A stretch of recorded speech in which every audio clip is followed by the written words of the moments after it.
Hello, Cowboys Nation. My name is J.R. Castillo, and welcome to the very first episode of Fourth and Forever. A little disclaimer to start things off. This is not the normal format that things are going to be recorded in. I'm still setting up my recording space, but with the season kicking off on Thursday, the first couple episodes are going to be shot on my webcam with my headset as I set up my microphone and camera space. My hope is that by week two's videos, things will look and sound a bit better and it will continue to improve as the season goes on. So now let me fully introduce myself. My name is J.R. Castillo, and I'm currently enrolled at Full Sail University and the Dan Patrick School of Sportscasting. I'm going to use this channel as a way to get more practice in front of the camera and work on my editing and my writing because you can never get enough practice.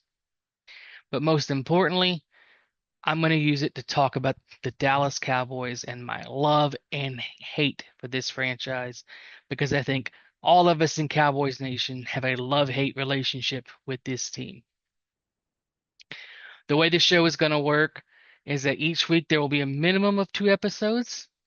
The first episode will be a game preview where I look at key matchups, key players that can make a difference, and go over the injury reports.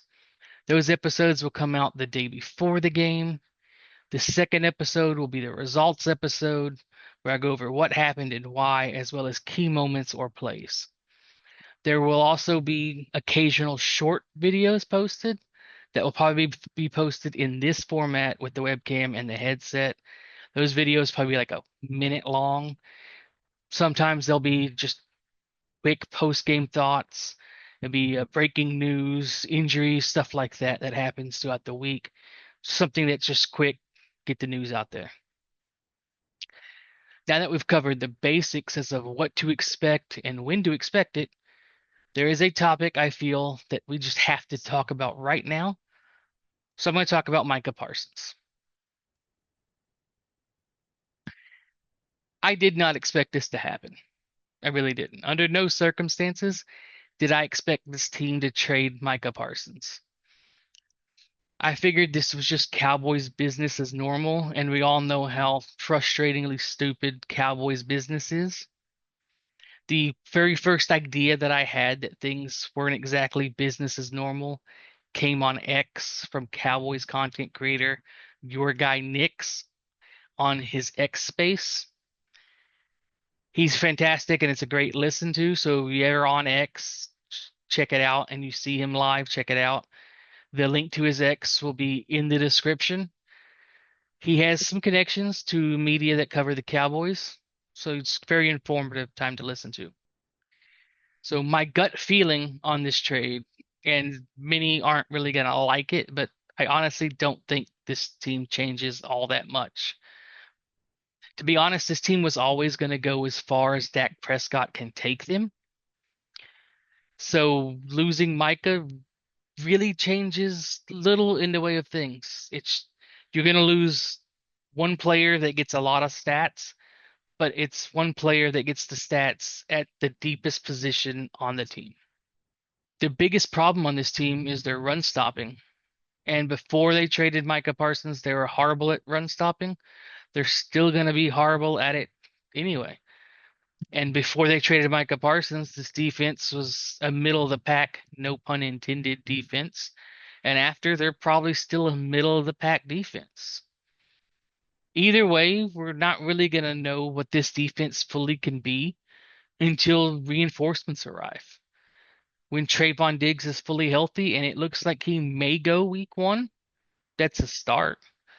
And then mid-season, if we get DeMarvion Overshown and Siobhan Revel back, that's also gonna help. Like I said, run stopping is their big weakness. Right now, after the trade, they may be a little bit better, but it's not a huge amount. For all his talk about not having to be the highest paid player and being willing to take less money, it seems that that's all it was. It was just talk. Nobody knows exactly what happened behind the closed doors, and the eventual 30 for 30 on it is going to be a fascinating watch.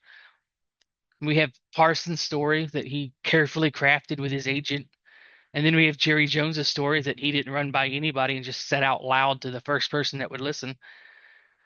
But what's not disputed at all is that there was a meeting, that numbers were tossed around, and Micah liked those numbers, and Jerry took it as a deal. And that's where the problem lies. Jerry likes to do business this way. He likes to do business like it's 30 years ago and deals are still made with a handshake, a glass of whiskey, and your word. And while the world would be better if it was that way, it's not that way. Micah is to blame for even having this discussion without his agent. If you choose to have an agent to negotiate your deals, then the agent should always be in negotiating your deals. If you decide to talk without the agent there, you should hold up what you started. The agent is to blame because after his client started talking money, whether he liked that or not, the client did. And the right response to that is not to say, well, this is where we're going to start. You can't enter negotiation after the fact and decide to throw away all the progress that was made because you didn't get there at the start of it. Now, apparently, there's other contributing factors going on as far as Micah wearing himself thin with this podcast, with other high profile players in the locker room. And that's a topic that's well beyond my level of knowledge. And it would probably be debated in many different ways and for hours and hours. But the simple truth of the matter is, if Micah Parsons truly wanted to be a Dallas Cowboy today, then he would be a Dallas Cowboy today. Micah Parsons was looking after Micah Parsons, and I don't blame him for that. And I can't personally say that I would have done things any differently. But where Micah lost me at is his indifference to the entire situation. He requested a trade, but yet kept showing up. And then when his teammates were fighting for their careers on the field, he could not have looked less interested. And then the straw that broke the camel's back is all of a sudden that a man that hadn't practiced all off season has a back injury that could force him to miss games. He goes and gets an MRI, and the MRI comes back clean, and he decides he needs a second opinion. How many times you ever gone to the doctor, got good news, and been like, no, no, I need different news than that. Only when you're doctor shopping. At that point, there was only one choice that could be made. For the betterment of the team, you have to get rid of the distraction. And I applaud the Dallas Cowboys for having the guts to do so. The team swallowed their pride, took the risk, and the media hit of the century and traded one of the most dominant players in the league.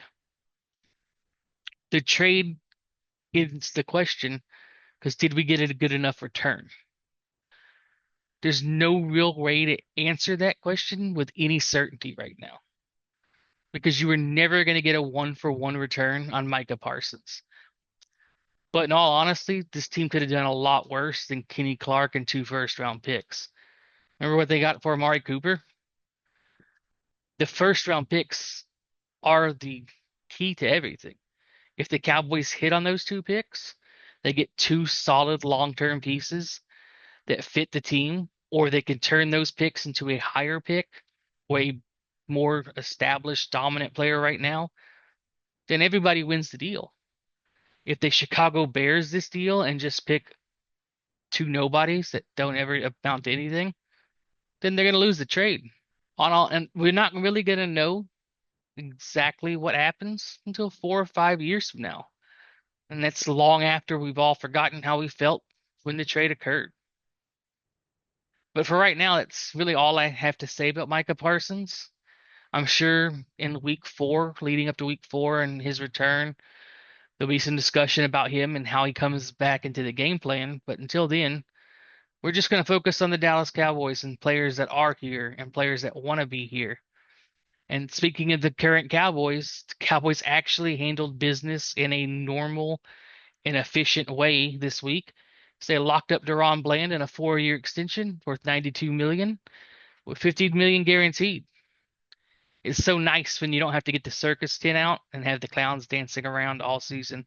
It'd be really nice if they get Tyler Smith locked up too, but I'm not going to be too greedy about that. Like they did one. Like I'll give them the credit for doing the one. All right, Cowboys Nation, it's to close out this little first episode, a little introduction episode. Went a little bit longer than I planned it on, but the way things go. The Eagles preview should be up around 8 p.m. on the 3rd, but I can't guarantee the time. I know it's about between 8 and 10 Central Time on the 3rd. It just depends on how long it takes to really edit it. I hope I can make this place a fun place to talk about Cowboys football all year long, and I hope you all come along for the ride. So please like, share, and subscribe, and let's go Cowboys.